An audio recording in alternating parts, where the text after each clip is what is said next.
Good day, good squire. So, you may or may not already know, but we do have the brand new Sugar Rush clan event coming to DML on Monday. So it says in the description of this video right here that it debuts April 15th at 9 o'clock GMT. So you can work that out to your own time zone. But this Sugar Rush clan event, we've never seen it before in game, and a new trailer was released, or tutorial for it was released by the official DML YouTube channel. So I highly suggest, subbing to the channel, taking a look at what's on there, and taking a look at this video yourself. But since this is a new clan event, and there are tons of people out there that are really obsessed with this clan stuff, we are going to go through everything here with, the perspective of a player rather than, just listening to the tutorial itself. But, you can go and listen to Andrus's beautiful voice during the video anyway. So, to start off with, you can see that the base event screen here looks really similar to the normal Clan Dragon Race screen. We've got the same background, except there's this new sort of cupcake thingamajig on the right hand side that says drag the cake to your Clan Dragon to feed it and score points.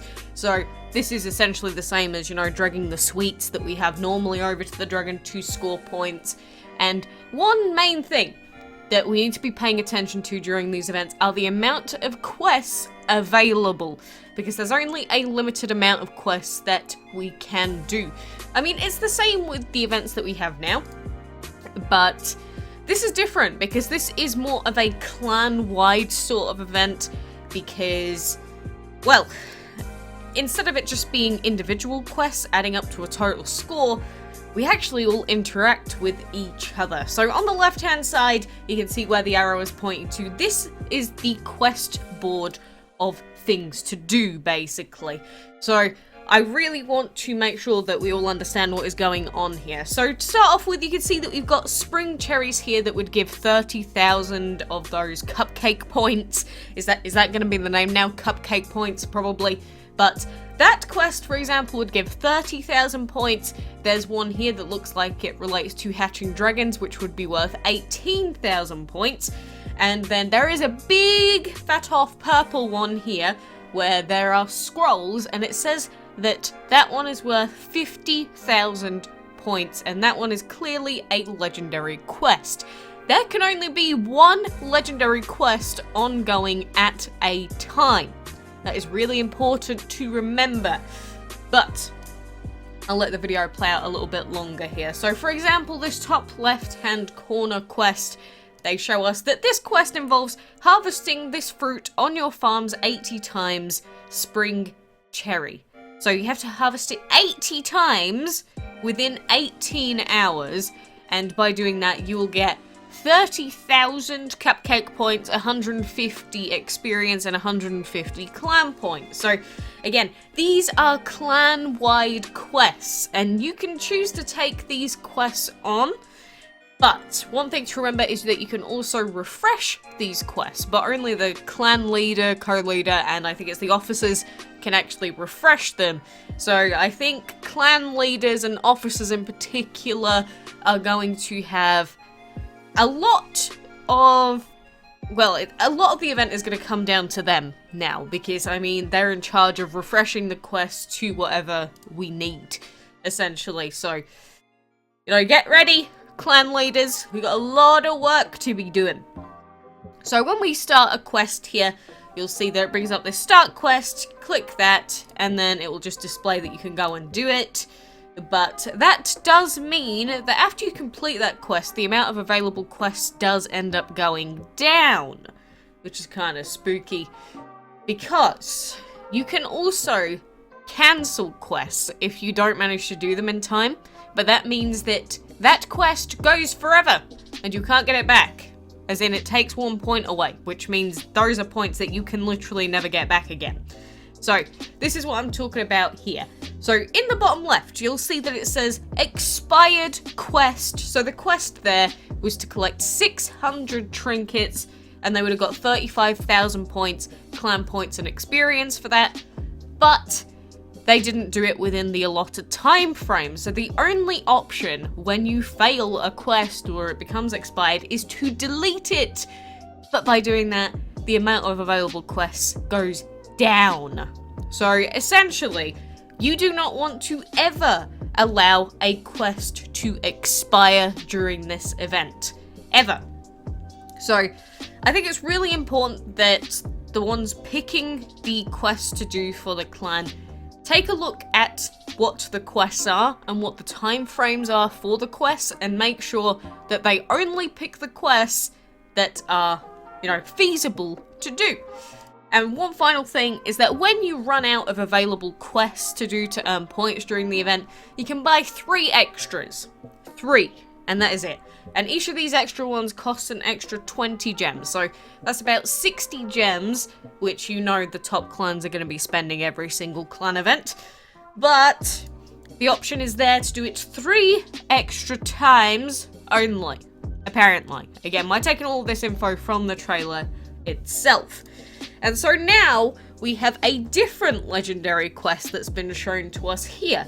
And for example, this one seems really, really easy in comparison to that Spring Cherry quest, which was just a basic quest. Like, this one here is a 1-hour-long quest, and you need to collect 500 trinkets in that time frame. But if you do, you get 100,000 cupcake points, you get 200 XP, and 200 clan points.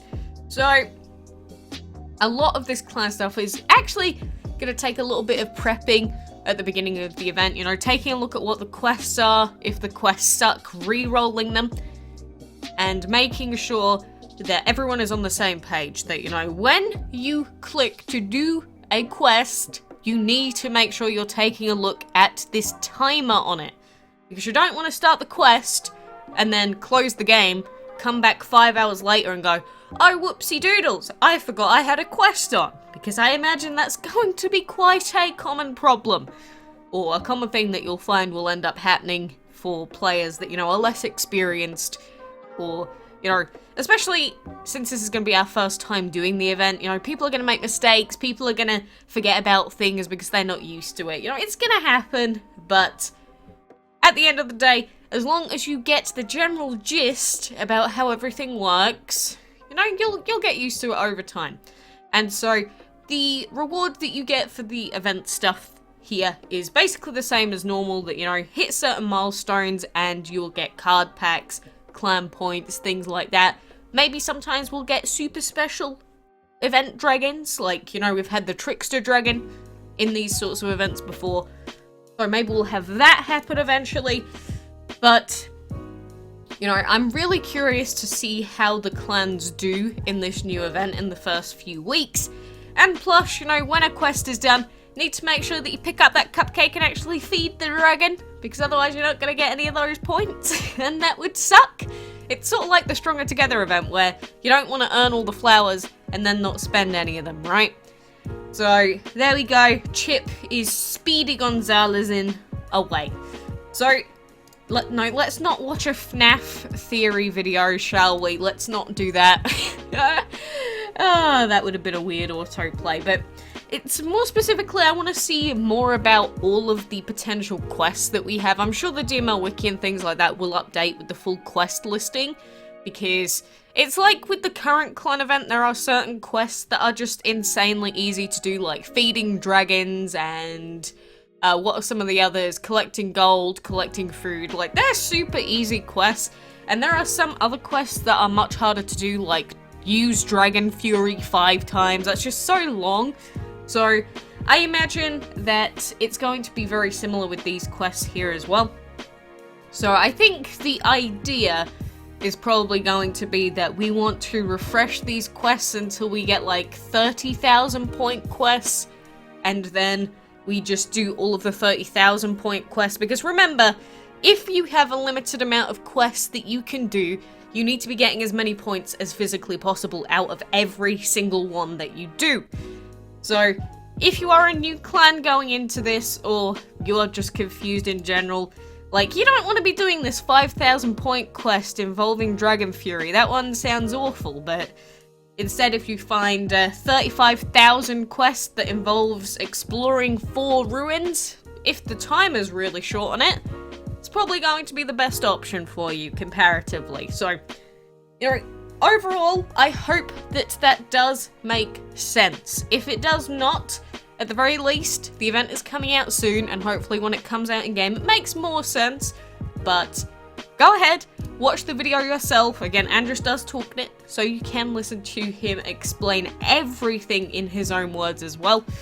But again, what are the major things to be worried about? I've already gone through them, but it's the amount of available quests, only doing quests that you can complete within a lot of time frame, and making sure that you finish those legendary quests, because they are obviously going to be worth the most amount of points. So, if there's any other questions that you have for me in the meantime, or anything you're not sure about that happened in this, tutorial video, leave a comment, or, message me on Discord or something like that. And, hopefully, if we're all trying to work everything out, then we can work out the best ways of doing everything. But, of course, when the event comes out, I will go through it, and we will take a look at it as a clan. So, best of luck to you, but, it seems fairly simple at the moment. But we need those new Wood Witch, Warrior, Luma Plant Dragons and all of that, so we need to be getting this event down and getting those new dragons. So, for now, thank you DML for the tutorial video, but I need to see it in game first before I make any, proper judgments on how good, how bad, how fun or not fun the event is compared to the current ones. But, regardless, thank you for listening, and until next time, I hope that I will see you then.